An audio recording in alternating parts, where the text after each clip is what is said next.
On the night of February 15, 2008, 19-year-old Kyla Gabrielle Porter made a call to her sister and told her that she would be at a party and that she would be home in about an hour. Kyla Porter would vanish into thin air. She has never been heard from or seen again. The disappearance of 19-year-old Kyla Porter is still unsolved. Not long before Kyla Porter vanished, she was living in Georgia with her fiancé. Kyla's fiancé would get arrested on drug charges. After his arrest, Kyla decided it was a better decision to move from Georgia in with her older sister, Lynn, that lived in Holiday, Florida, off Blossom Lake Drive. Holiday, Florida is a census-designated place located in Pasco County, Florida. Kyla was known to go off with some friends in the past for a few days, but she always kept in touch with family.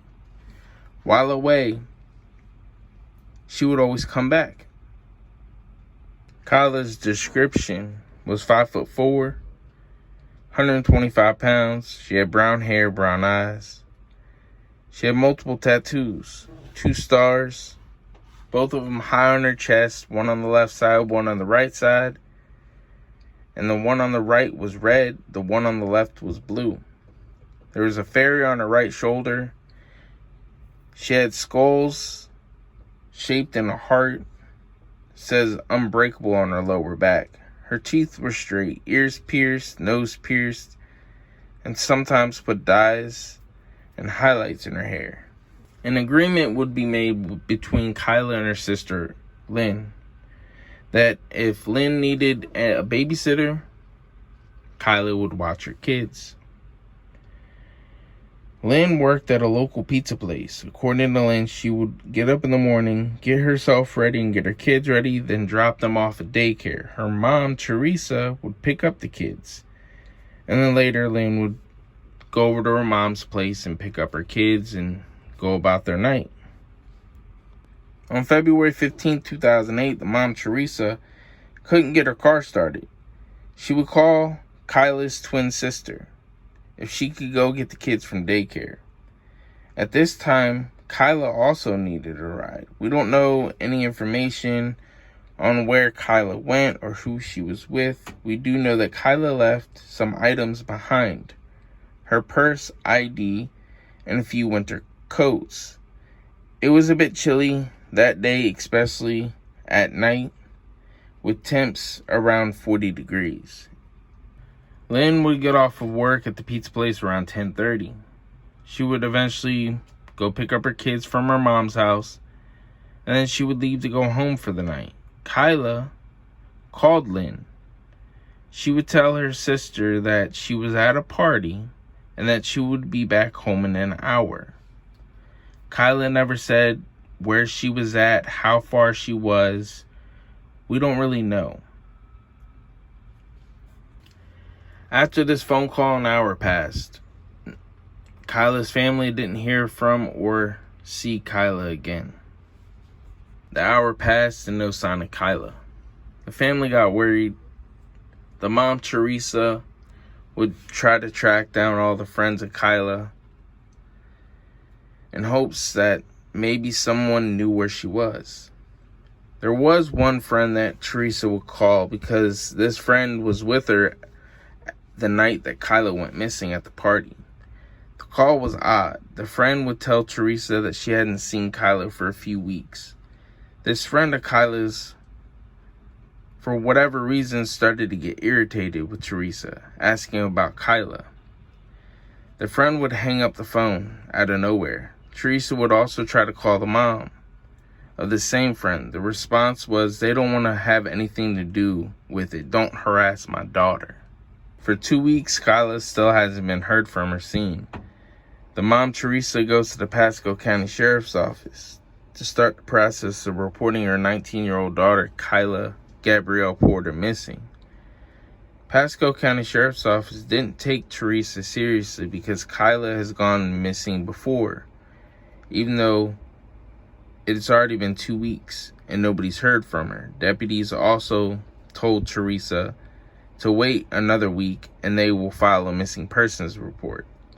3 weeks is a long time for someone to be missing and the police not taking family serious. This would really hurt the case. PCSO would start to talk with anybody close to Kyla. Friends, family. At this point, nothing would help find Kyla Porter. Investigators would try to track down the Tampa area phone number. Tampa's area code is 813, and this is just south of Pasco County.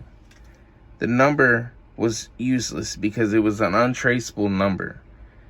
The reason being is because when Lynn got the phone call from her sister Kyla, the phone service Lynn had was a prepaid Metro PCS phone.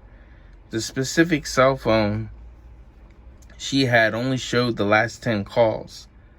Lynn didn't think she should write down the number or save it. The 813 number.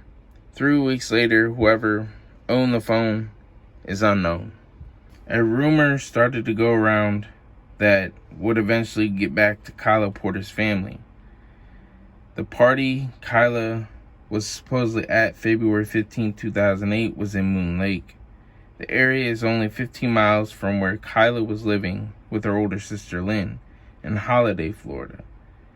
This area isn't a good area. It is rundown, low income, part of Pasco County, Florida. The area of Moon Lake is known to have a lot of meth and other drugs running around the area. Teresa did go to Moon Lake, drove through the area, yelled her daughter's name, Kyla, in hopes if she was still alive and in one of the houses she would hear her. Investigators do believe that foul play is involved in the disappearance of 19-year-old Kyla Gabrielle Porter. What doesn't really sit right with me is Kyla mentioned she had a friend at the party with her the night she vanished. And as I mentioned earlier, Teresa called that friend and she denied ever being at the party with Kyla and states she hadn't seen her for weeks. Then gets irritated and hangs up the phone. Why lie about it? What could she possibly be hiding? There isn't any evidence to prove the friend did anything to Kyla. She could have information on someone who does know. It was a party. Could Kyla OD? The people at the party just get scared. Instead of calling 911, they decided to dump her body somewhere in the swamps of Moon Lake or somewhere else in the county so nobody would find Kyla. Could she have met someone at the party that had bad intentions? All these are theories with no evidence to prove any of them. Take them with a grain of salt. I hope that Kyla's family find out what happened to her. If you have any information, you can call Pasco County Sheriff's Office crime line at 1-800-706-2488 or call Tampa Bay Crimestoppers at 1-800-873-8477. Stay safe out there.